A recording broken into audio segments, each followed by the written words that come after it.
There's an unspoken rule among the homeless population in my area. Don't be seen past midnight. I've been living on the streets for a couple weeks now. Having recently turned 18, my parents decided to surprise me with the boot out the door. I think they were planning this since they found out I was gay a couple months ago. My fault was being stupid enough not to get a job and save up beforehand. I cared too much about my academics and focused most of my time on studying. Guess that didn't exactly pan out. My birthday was the day after graduation. I begged and pleaded and even offered to go to conversion therapy, but they didn't budge. I came back home to the locks changed and my stuff packed in a suitcase. I had to unenroll from the university I was accepted to because I could no longer afford it. Even with loans and my scholarships, I couldn't afford the rooming fees and my parents would no longer help me out with filling out anything.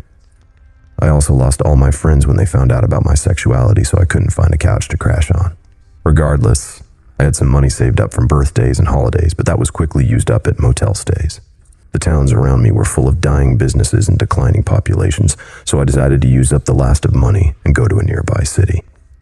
I won't go into details as to the exact location out of safety concerns.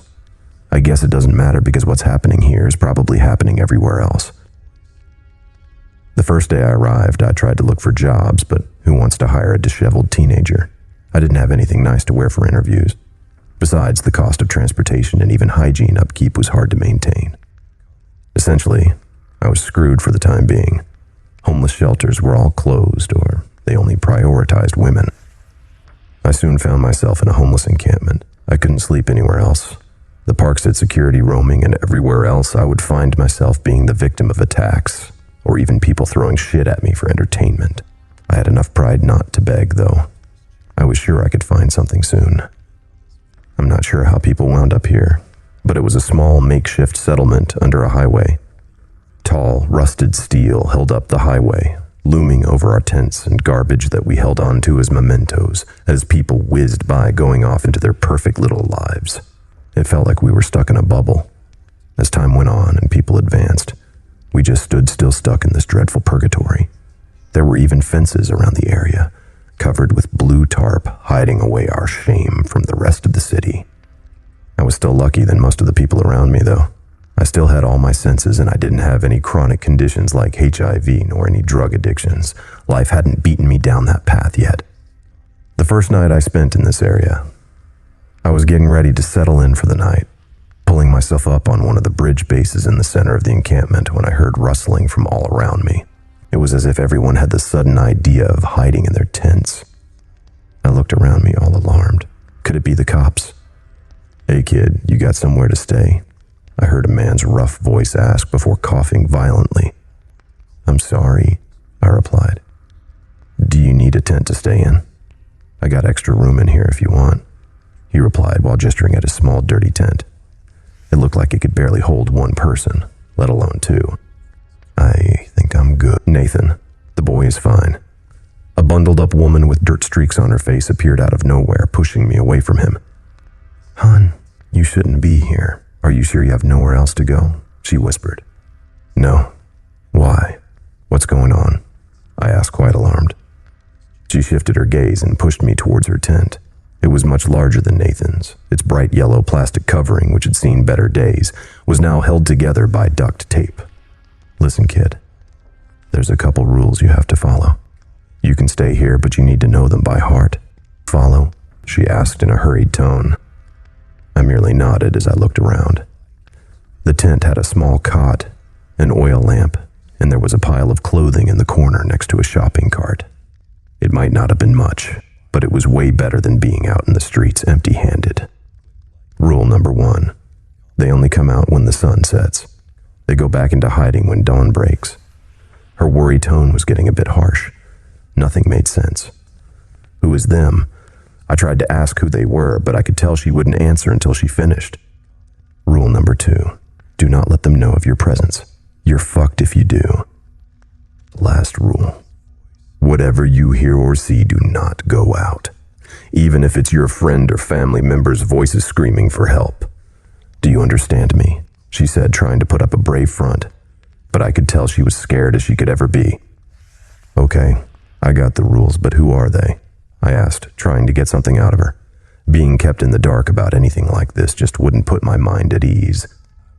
We can talk about it tomorrow, but tonight, you need to rest. In a couple of hours, it'll be midnight, and we should both be asleep by then, she hastily said while putting out a bunch of blankets on a sleeping bag. I gently smiled and began to make my way into the sleeping bag. As much as I wanted answers, I was exhausted from the entire day. I knew I had to keep my guard up in case she wanted to hurt me, but somehow her presence made me feel safe. She seemed so genuine, friendly, and warm. All qualities that I never saw in my own mother. I closed my eyes for a second, and before I knew it, I was in the depths of the dark abyss known as sleep. I'm not sure what time it was when the barking and cries of dogs startled me awake. I laid in the sleeping bag trying to make sense of my surroundings. The inside of the tent was dark, but because of the flimsy plastic, I could see the silhouette of objects outside. The streetlights casted an eerie glow onto everything. I could feel it before I heard or even saw it. I'm not even sure how, but I felt my fight-or-flight reaction kick in.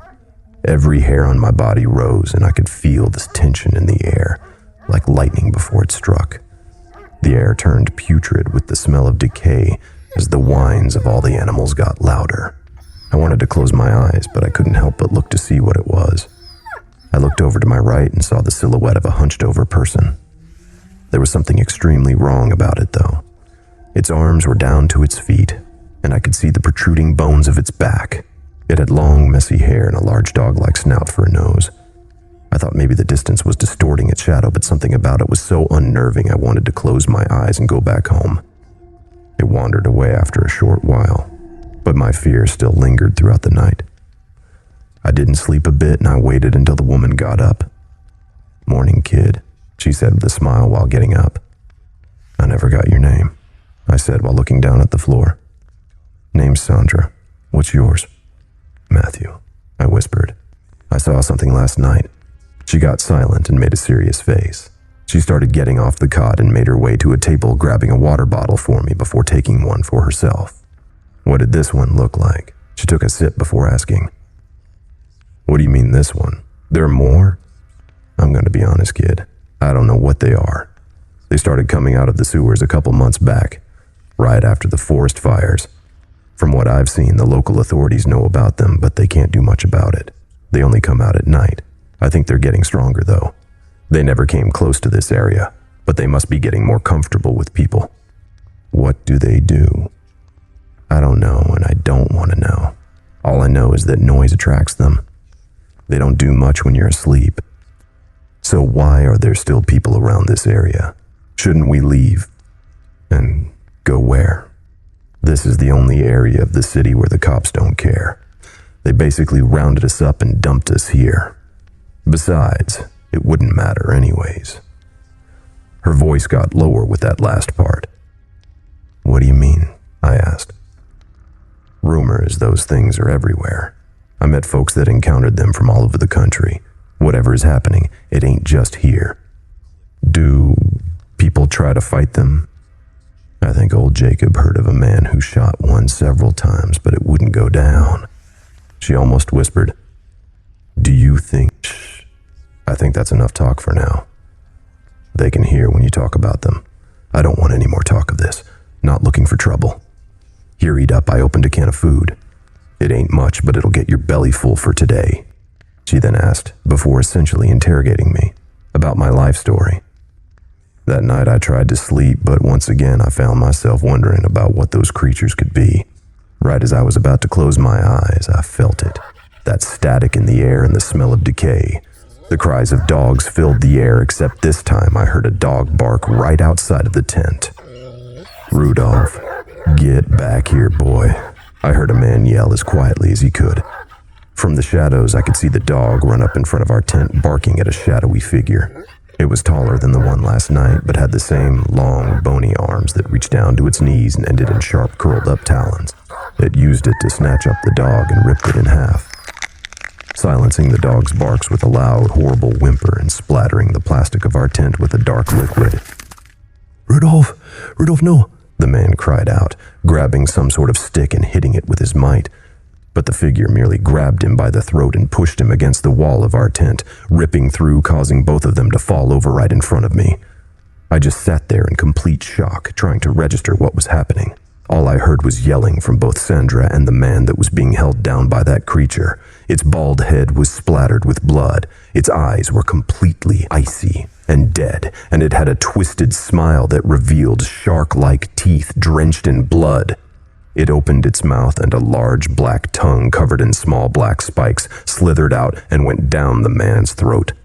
The man's screams quickly turned into a sick gurgling noise as the thing's tongue reached further and further into his throat.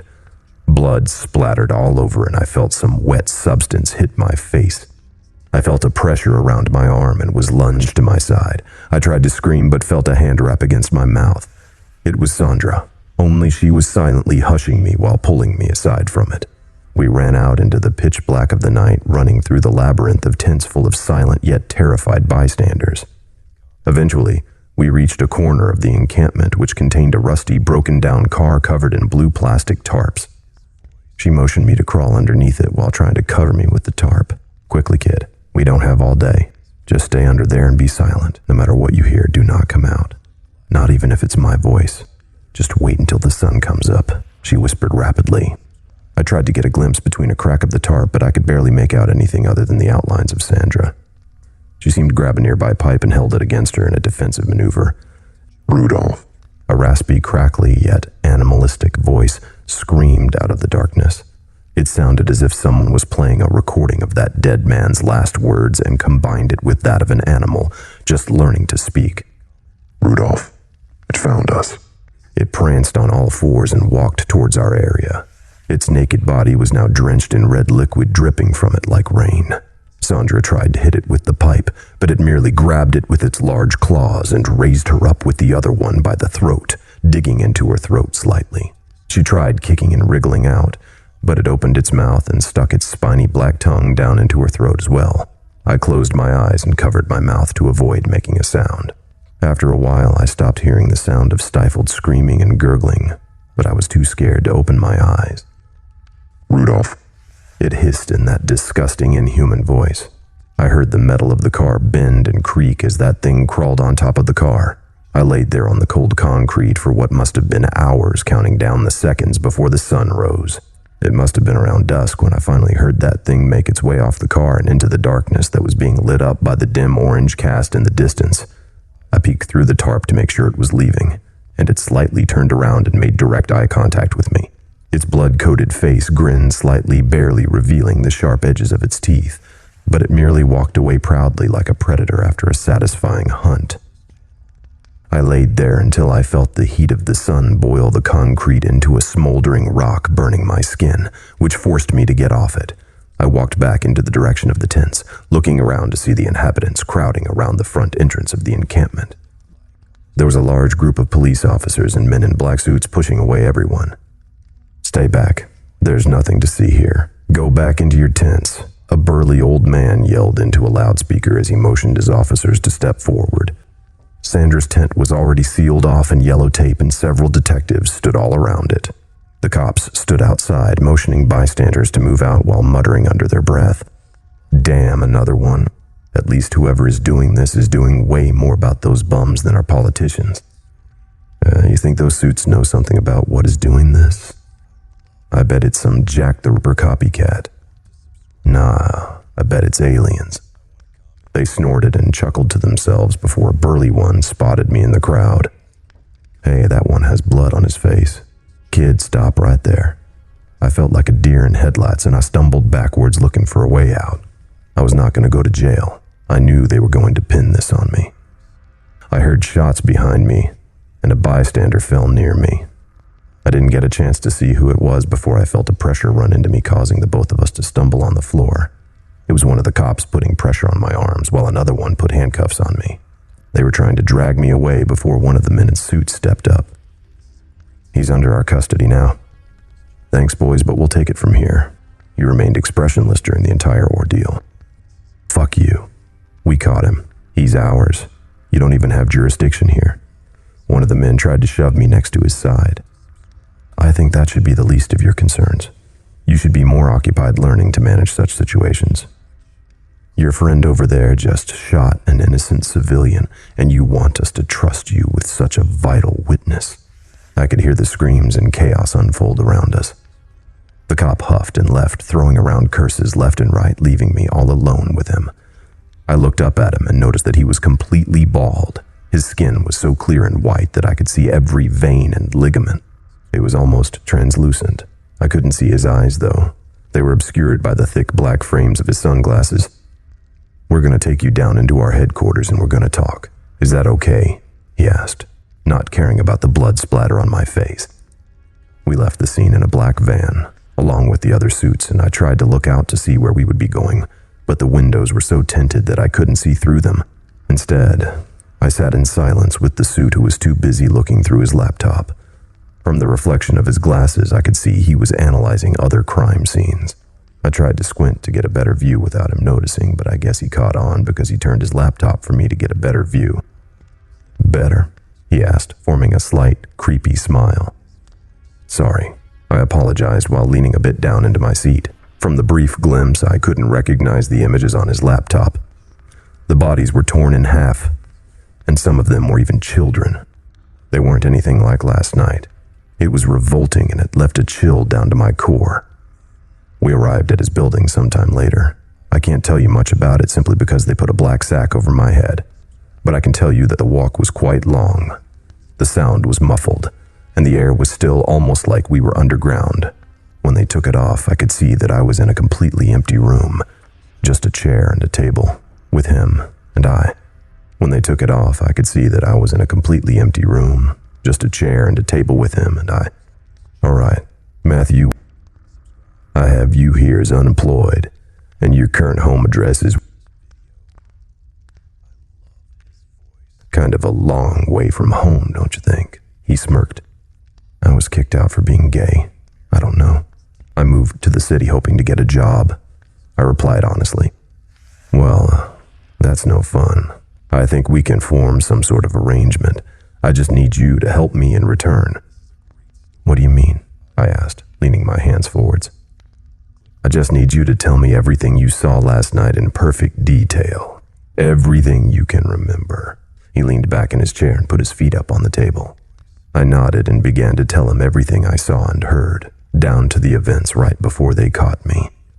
"That's interesting. Sandra barely knew you, and yet she still sacrificed her life for you. Tell me, do you miss her?" I blinked in confusion. I just told him some weird shit went down, and he's asking me about the dumbest shit. Who was this guy? "That's none of your concern. Listen, kid, we know about them.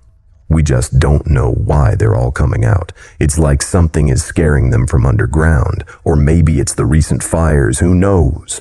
You're fine as long as you stay away from those areas. The dirty, grimy areas full of humanity's lowest of the low. Those things are everywhere, but it's not even the least of our concerns. There's much more to fear as a human." I sat in silence, trying to digest everything this guy was telling me. I wanted to write him off as a lunatic, but I knew he was telling the truth. "Why are you telling me this?" I asked, curious as to why he would even tell me a bit of the truth. It seemed weird to tell some random kid off the street some secrets of the government. "We don't work for the government. I don't know. Did you not want to know?"